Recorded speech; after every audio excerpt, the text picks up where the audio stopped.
Sport Express avec Samsé. Samsé, bravo les hommes en bleu.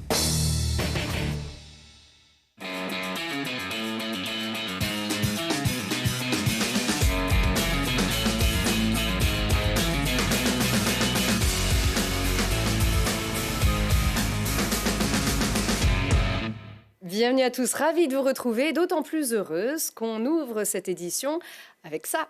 Les Brûleurs de Loup de Grenoble, champions de France en titre et désormais champions de la Coupe de France en titre.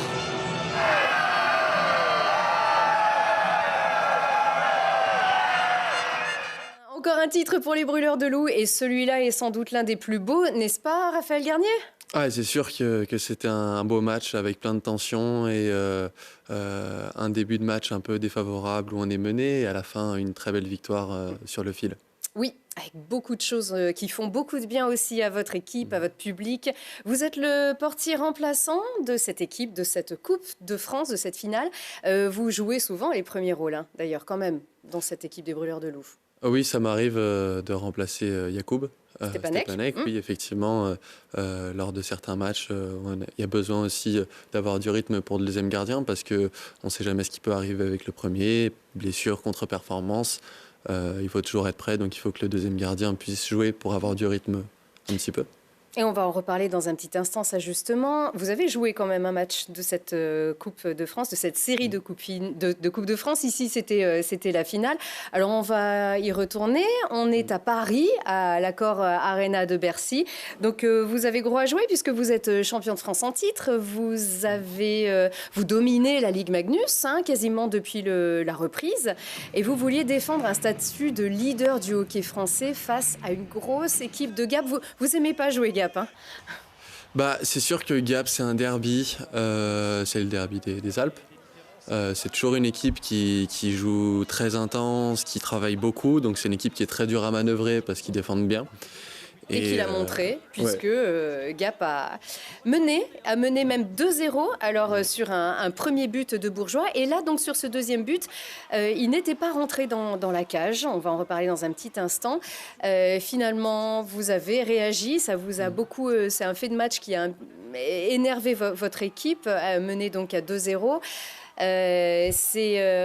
Aurélien Der a réduit l'écart, et puis Damien Fleury a égalisé, et puis Marcus Kukula a offert à votre équipe ce but de la victoire, ce but final. Donc vraiment un renversement de situation. Voilà, en plus tout s'est joué vraiment, je crois que c'est en 26 secondes, hein, coup sur coup, but de Fleury et de Kukula. Ouais, c'est sûr que ça nous a fait du bien au moral. Le power play, effectivement, la supériorité numérique, quand on était en avantage numérique sur les 3 buts, c'est vrai que ce genre de situation nous a fait vraiment du bien sur ce match-là et nous a permis de remporter la victoire parce qu'à 55, le jeu était assez fermé. Et c'est vrai que c'est ce genre de situation qui permet de débloquer dans un sens ou dans un autre match. Alors ça a été très tendu et donc d'où une belle explosion de joie à la fin et un lever de cette 5e Coupe de France des Brûleurs de Loup avec beaucoup d'émotions. Écoutez-les. Ouais, c'est bon. On est très contents d'avoir gagné ce soir. C'était un match difficile. On perdait 2-0, mais on y a cru. Puis plus que le match avançait, mieux qu'on jouait. On jouait mieux, je trouve. Puis ouais, c'est bien de gagner, puis avoir nos fans aussi, puis la famille derrière nous. C'est la fête du hockey, c'est top d'avoir été acteur encore une fois. Ça se finit bien. C'était pas gagné à la base. Comme je disais, on est tombé sur vraiment une belle équipe de Gap, donc on s'est fait peur. Mais voilà, on a réussi à trouver le moyen parce qu'un match de hockey, c'est jamais fini. Donc s'il y a des jeunes qui regardent, ça c'est important à se rappeler. Alors, il y avait des petits à Bercy. Regardez, il y en avait même 450 qui sont venus faire une ouverture 2 jours avant. 450 petits joueurs de hockey de 8 et 9 ans venus de toute la France pour le Festival des Petites Crosses qui ouvre donc traditionnellement cette finale de Coupe du France. Ça fait du monde sur la classe de Bercy. Et pour info, les petits Brûleurs de Loup n'ont pas perdu un match en 2 jours de tournoi. Ça va. Et donc, 3 Coupes de France pour Damien Fleury, 3 Coupes de France pour Sacha Trey. Vous ? Une. La première, une finale, une victoire, c'est beau. Effectivement, c'est quelque chose de beau pour un CV d'avoir des Coupes de France, des Coupes Magnus. C'est vrai que c'est plutôt quelque chose qui n'arrive pas tous les ans.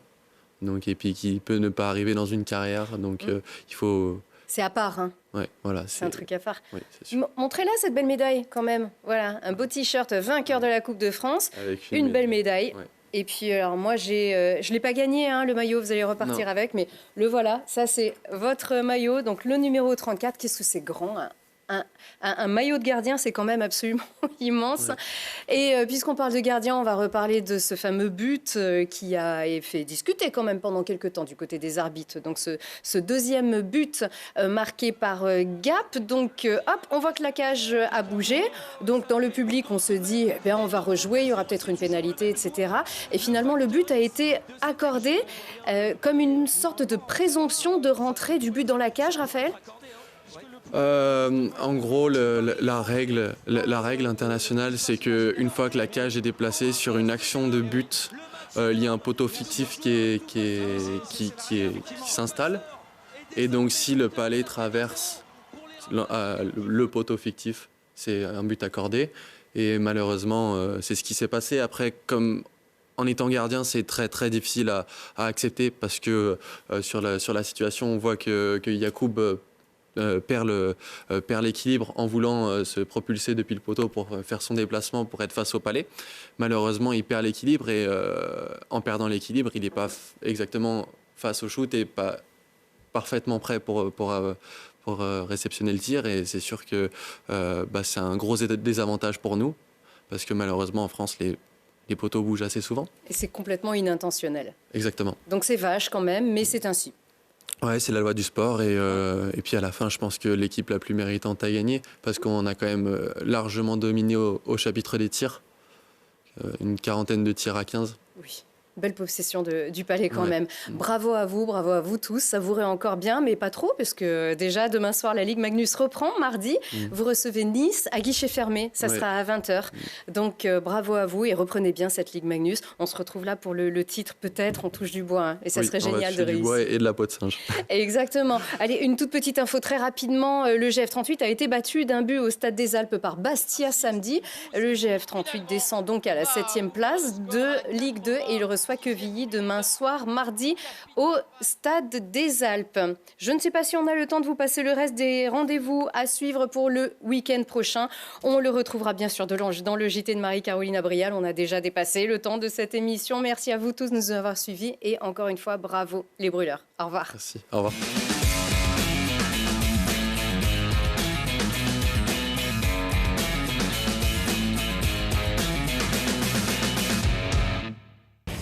Sport Express avec Samsé.